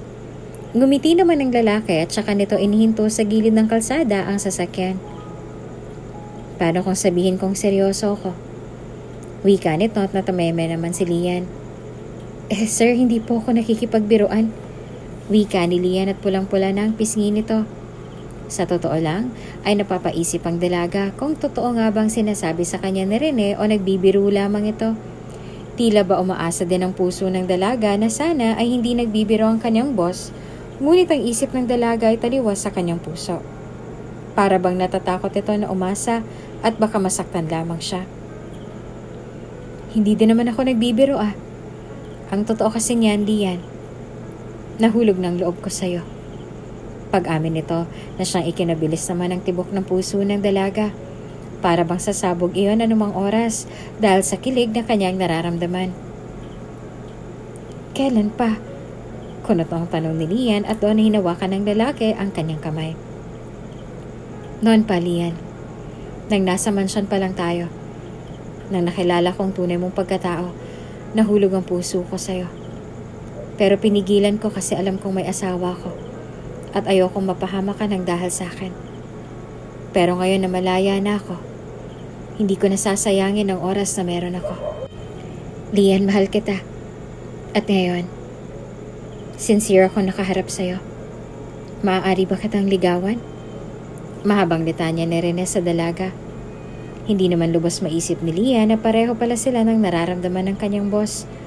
Ngunit tila ba may agam-agam siya sa kanyang puso at nandun pa din ang takot. Hindi ko alam.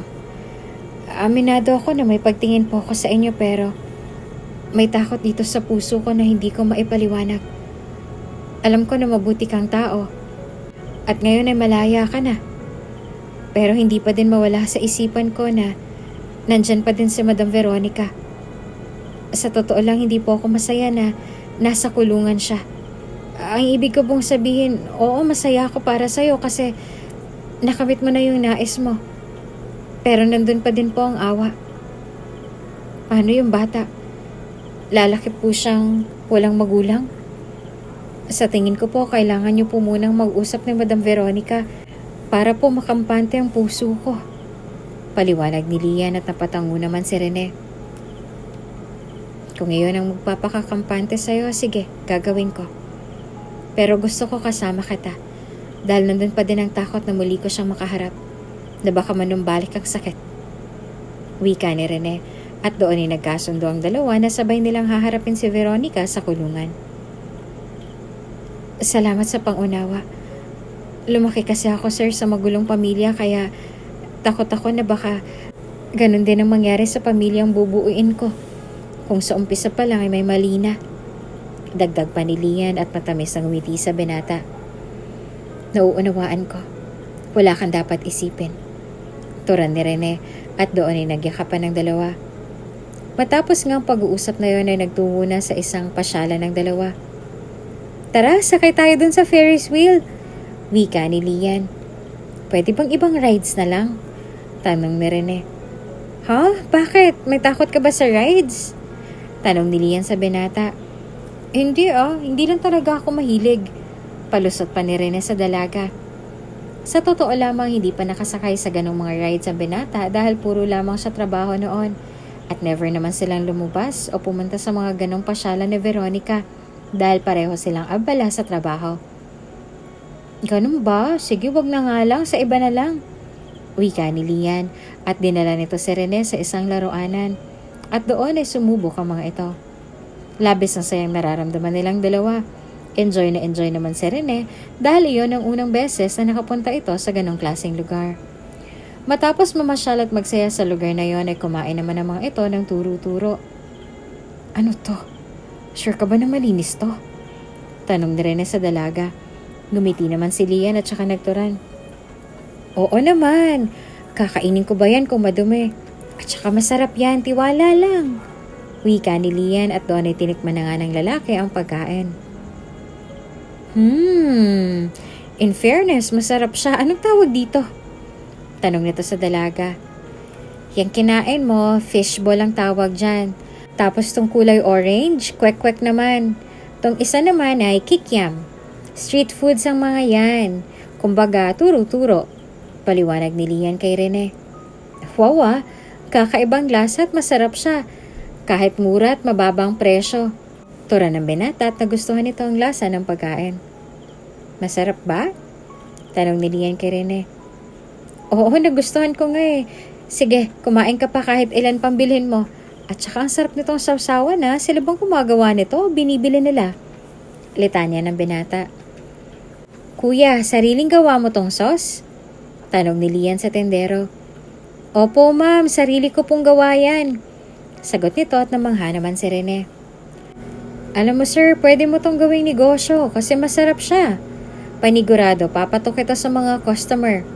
Suwestyon ng binata. Natawa naman si Lian sa sinambit ng kanyang kasamang si Rene. Sakto lang pong puhunan ko para lang dito sa mga paninda ko. Pero salamat po sa suggestion niyo sir. Wika ng tindero at doon ay ngumiti naman si Rene. Kuya, magkano po lahat? Tanong ni Lian. 50 pesos lang po. Sagot ng tindero at doon ay inabot ng binata ang 1,000. Ito pong bayad ko. Keep the change na po. Sana'y lumago pa itong negosyo mo. Nakangiting wika ni Rene at doon naman ay labis na nagpasalamat sa kanya ang tendero. Matapos na kumain ay umalis na ang dalawa at dahil madilim na ay nagpa siya na ang mga ito na umuwi. Nag-enjoy ka po ba? Tanong ni Lian sa kanyang amo. Huwag ka nang magpo, nakakatanda eh. At saka wag na din sir, kasi manliligaw mo na ako. Pero oo, nag-enjoy ako. Sobrang saya. Kasi first time kong maranasan ng ganun. Hindi ko kasi namin nagawa ni Veronica ang ganung bagay dahil pareho kaming abala sa trabaho. Tapos nagkaroon pa ako ng sakit. Salamat for making me happy, Lian. Kung hindi ka siguro dumating sa buhay ko, malamang nandun pa din ako sa madilim kong mundo. Makahulog ang tura ni Rene sa dalaga. Salamat din sa pagdating mo sa buhay ko. Dahil kung wala ka, siguro malamang hanggang ngayon ang paniwala ko ay pareho lahat ng mga lalaki. Wika ni Lian at habang nasa biyahe pa uwi, nagkukwentuhan na ang dalawa. Bakit naman? Ano bang dahilan kung bakit ganun ang paniniwala tingin mo sa mga lalaki? Pag-uusisa ni Rene. Nagumpisa naman na magkwento si Lian. Ang papa ko kasi noon lasinggero. Uuwi lang yun kapag lasing na siya. Pero kada uuwi yun, may dala-dala siyang bigas o kaya ulam. Lumaki ako na ganun si papa. Tapos si mama naman, nagsusugal. Kaya pinangako ko nun sa sarili ko na never ako magmamahal ng lalaki. Kasi akala ko pare-pareho lang kayong lahat. Pero nung namatay si papa dahil sa pagtatanggol sa kapatid ko, na-realize ko na mahal niya pala kami. Pero huli na ang lahat. Kaya pumawi na lang ako kila mama. At simula no, nagbago na din si mama. Pagkukwento ni Lian. Medyo masaklap palang buhay mo, no? Pero hanga ako sa katatagan at kabaitan mo. Wika ni Rene at hindi na nila namalaya na nasa harap na pala sila ng bahay ni Lian. Oh, nandito na pala tayo. Wika ng dalaga at doon ay tinanggal ni Rene ang seatbelt nito at pinagbuksan pa ito ng pinto. Good night. Wika ng binata at matamis naman ang umiti si Lian. Ingat ka, good night din. Paalam ng dalaga at doon ay pumasok na ito sa kanilang bahay.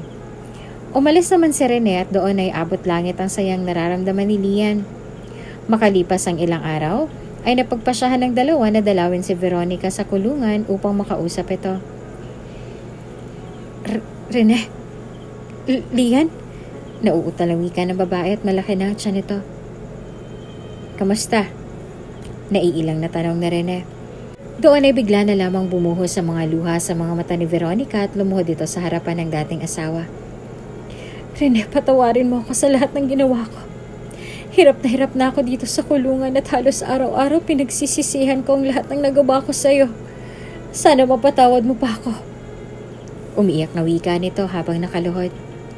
Kaagad naman itong tinayo ni Lian. Nandito kami para kausapin ka, Madam Veronica.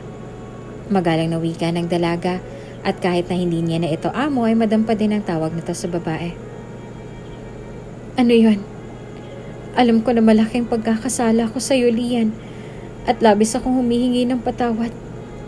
Nasintensyahan na ako ng 6 na buwan na pagkakakulong, samantalang si Lance nag-bail siya at hindi na ako binalikan. Alam ko na ang tanga ko sa part na hinayaan kong masirang marriage natin, Rene. At tanggap ko naman kung bakit ka nakipag-annul sa akin. Kayo na ba? Tora ni Veronica at natanong ang dalawa. Sa mga oras na yon ay umiyak na ang babae. Nandito kami, Veronica, dahil gusto ni Lian na mag-usap tayo at ayusin ang sigalot sa pagitan nating dalawa. Oo, napatawad na kita. Pero nandito pa din ang sakit. Masaya ako na na-realize mong pagkakamali mo. At sana pag nakalaya ka, magbago ka na. Lalo na't magkakaanak ka na. Tapos na ang lahat sa atin ngayon. At si Lian ang babaeng nilalaman ng puso ko.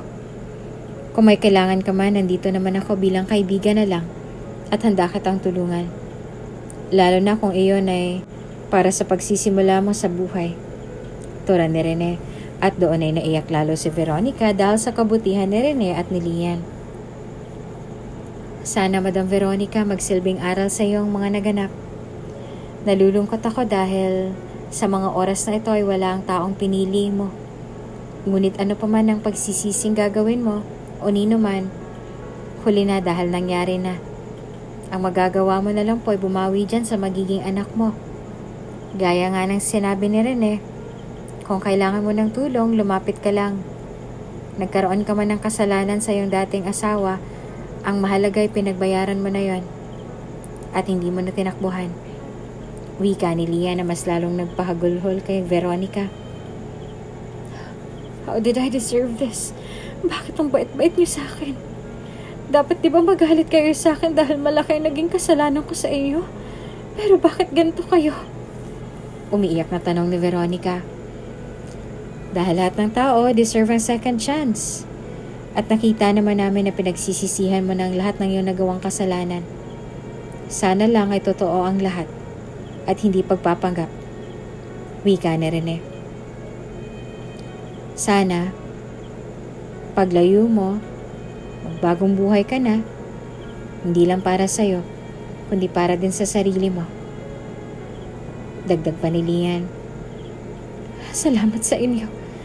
Kahit papaano'y nabawasan ng guilt dito sa puso ko. Wika ni Veronica at pinahid nito ang luha sa kanyang mga mata.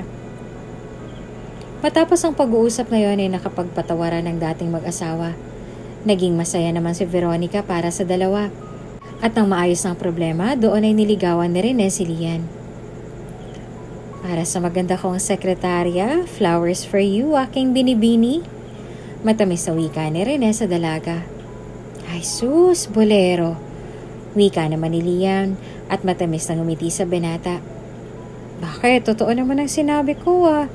Maganda ka naman talaga. Masyado mo lang dinadaw ng sarili mo. Wika ni Rene at matamis na ngumiti sa dalaga. Nagpatuloy ang binata sa panliligaw niya kay Lian at matapos ang ilang buwan ay sinagot din ito ng dalaga. Naging masaya ang relasyon ng dalawa. Kuya Rene, kailan mo po ba balak pakasalan si Ate Lian? Tanong ni Lori sa nobyo ng kanyang ate. Pinaplano ko na nga eh. Gusto mo bang tulungan ako? Tura nito sa bata. Sige ba? Basta ihanda mo na po ang speech mo kasi masayang paiyakin si Ate Lian. Wika ni Lori at napangiti pa. Naman, ako pa ba? Nakangiting wika naman ni Rene. At doon ay planano na nito ang marriage proposal para kay Lian. Hay nako, Lori, kapag ito puro kalokohan, malalagot ka sa akin. Tila ba pagbabanta ni Lian sa kanyang kapatid? Hindi nga, ate. O siya, dyan ka lang ha. Pwede ka nang dumilat. Nakangiting tura ni Lori. At sa pagdilat ni Lori ay namangha ito sa ganda ng paligid. Doon ay nadinig nito ang boses ni Rene. Time has come to become 1 to 2. Let's experience a life with me and you. We decorate our family with love and we keep each other in hearts. Life seems complete. So does living. Binigyan mo ng kulay ang madilim kong mundo. Ikaw ang nagbigay buhay sa patay kong puso. I will keep you in my arms and never let you go. I want to take all your pains and want to give you only happiness because your smile brings hope in my life. I will make you smile for the rest of my life. Lian, simula nang dumating ka sa buhay ko, lahat ay nagbago. Ngayon, nandito ako sa harapan mo. Asking you, will you marry me? Matamis na wika ni Rene at doon ay lumuhod ito sa harapan ni Lian. Naiyak naman ang dalaga at hindi makapaniwala. Yes, Rene, I will marry you. Lumuluhang sagot ni Lian. Makalipas ang ilang buwan na pagpasya ng dalawa na magpakasal at ngayon ay nasa reception ng mga ito dahil tapos na ang seremonya. Isang bisita ang hindi inaasahan ng bride at groom at ang dumating. Kamusta kayo? Bungad dito sa dalawa. Noong una ay bahagya pang nagulat ang mga bagong kasal. Veronica? Kailan ka pa nakalaya? At saka ang laki na ng baby mo. Tura ni Lian at doon ay matamis na ngumiti si Veronica. Hindi na ako nagsabi sa inyo. Nakakahiya naman na lumapit sa mga taong sinaktan ko. Isa pa, nung makalaya ako, hinanap kami ni Lance at humingi siya ng tawad sa pagpapabayaan niya sa amin ng anak niya. Actually, kasama ko siya. Wika na Veronica at doon ay dumating naman si Lance. Regalo namin sa inyo. Congratulations. At saka gusto ko lang sana humingi ng tawad sa iyo, Rene. Dahil nasaktan ka namin at binala ka pang nakawan. Pangako, nagbago na ako. Tura ni Lance. Ayos lang, kalimutan na natin ang nakaraan. Ang mahalaga yung ngayon at natutunan natin ang aral mula sa nakaraan. At least isa sa atin ay natuto sa bawat kamalian. Anyway, congratulations din sa inyo. Laki na ng baby ninyo. Wika ni Rene at doon din nagkapatawaran na nga ang mga ito. Madami man ang dumating na problema sa mga buhay ng mga ito. Nagkasira man ang dating mag-asawa, sa huli kapwa nagkapatawaran. Matapos ang kasal nila Lian at Rene, inimbitahan naman sila ng mga ito sa kaarawan ng anak nila Veronica. Anong pangalan ng baby niyo? Tanong ni Lian sa mga ito. Prince ang pangalan niya. Kayo ba kailan yung balak magkaroon ng anak? Tanong ni Veronica sa dalawa. Nako, wala pa sa plano namin. Gusto muna namin enjoyin ang buhay bilang bagong mag-asawa. Wika ni Lian at doon ay napangiti ang mga ito. Sa bagay, hindi naman minamadali ang pagkakaroon ng anak. At saka kailangan may plano. Pagsang-ayon ni Veronica sa sinabi ni Lian. Matapos noon ay nagkasiyahan ang mga ito. Naging masaya ang pamilya sa huli. Madami man silang pinagdaanan sa buhay at naging madilim man ang buhay noon ni Rene sa piling ni Veronica. Sa huli, ang Diyos mismo ang gumawa ng paraan para maglapit ang mga landas ni Rene at Lian. Makalipas ang 3 taon ay biniyayaan ng Diyos ang mag-asawa ng lalaking anak at ngayon ay ika-5 kaarawan na nito. Tita, nasan po sila mama? Tanong ni Joseph sa kanyang tiyahin na si Lori. Nasa wastong edad na din ang dalaga at nakapagtapos ito sa kursong engineering at proud na proud sa kanya ang ate niyang si Lian. Dahil sa kabila ng mga pinagdaanan nila sa buhay, ay natupad nito ang pangarap na mapagtapos ang kanyang kapatid sa kursong gusto nito. Wait mo lang, ang alam ko sinundo nila si kuya mo, Prince. Kasi 'di ba sabi mo na gusto mo sunduin sila dahil you want them to be here on your 5th birthday? Pagpapakalma ni Lori sa kanyang pamangkin. Nandito na ang mommy! Magiliw na wika ni Lian at kaagad itong kinarga ang kanilang nag-iisang anak. Mommy, saan po kayo galing? Tanong ng bata sa kanyang ina. Sinundo namin si kuya mo, Prince. Kaso nasa simbahan pa sila. So susunod na lang daw sila. Paliwanag ni Lian sa kanyang anak. Ah, okay po.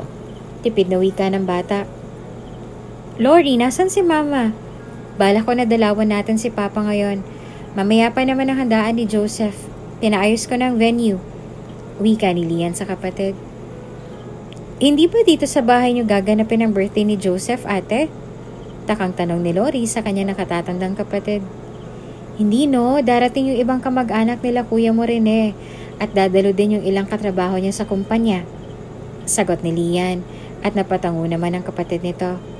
Matapos na magkausap ay bumaba naman ang ina ni Lori at doon nagtungo ang pamilya sa puntod ng ama nila Lian. Papa, ang tagal na din simula nang mawala ka. Ang dami na pong nangyari at sayang po wala ka sa tabi namin. Pero alam ko po na ginagabayan mo kami. Wika ni Lori at napatingin na lamang ito sa langit.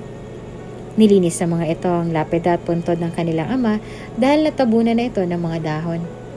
Nagsindi ng kandila sila Lian at nag-iwan ng bulaklak.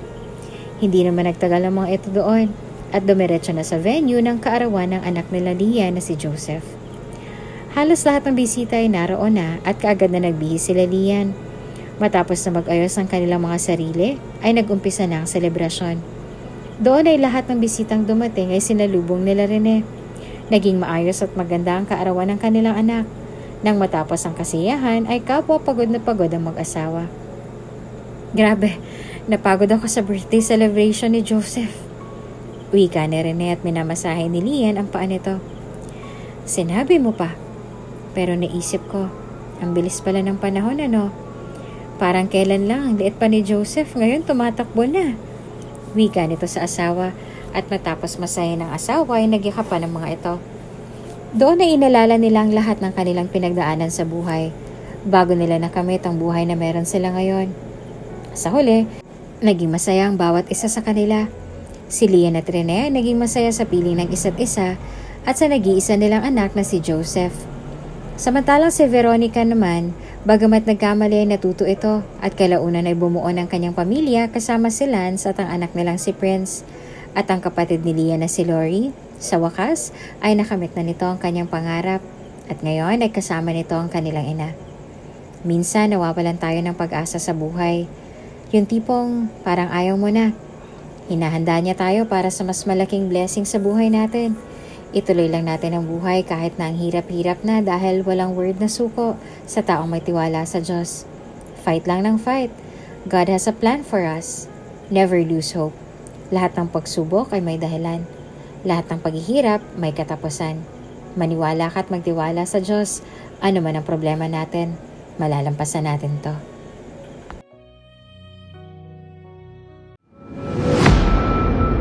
Kung bago ka pa lang sa channel na ito, Ate Jane TV, huwag kalimutang pindutin ang notification bell and subscribe button. Sana po hindi naman malaking abala sa inyo ang pagpindot ng subscribe button dahil ang kapalit po nito ay ang pagsuporta para makapag-produce ng mga libreng stories sa mga channels ni Ate Jane. Maraming salamat!